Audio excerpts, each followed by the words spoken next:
Swinging is the #1 thing we had to get right in making a great Spider-Man experience.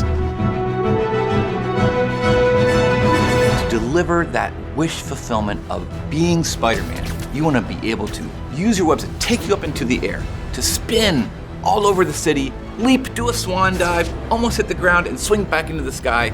That's Spider-Man. You don't think of him on the ground, you think of him swinging through the concrete jungle gym of New York City. That's the ultimate fantasy fulfillment of being Spider-Man, and we knew we had to get it right.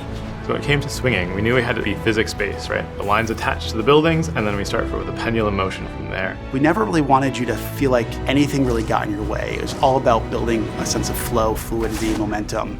You know, if you slam into a building, you shouldn't just face plant, you should just start running right up it. And then when you get up to it, you should just be able to catapult over it.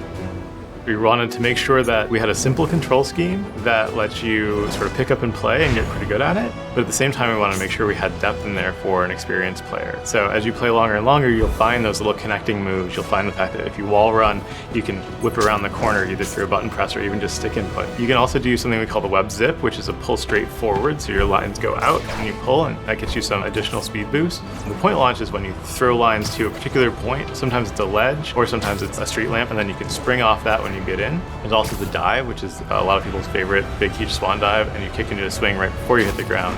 And so we want to make sure the controls were really accessible to begin with, but that the system had depth. So when you can stick to walls and you're agile and you have the webs, then the city becomes your playground.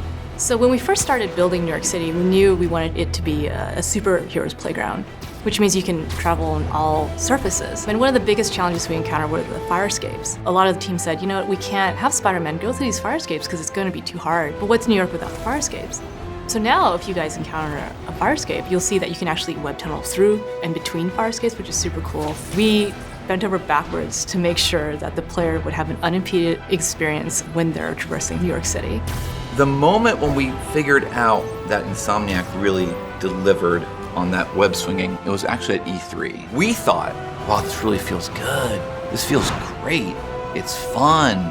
It's almost therapeutic to just go and swing through the city and explore the city. But it wasn't until the players got their hands on it and we heard the reactions and we talked to them. And that's when we said, we did it. PlayStation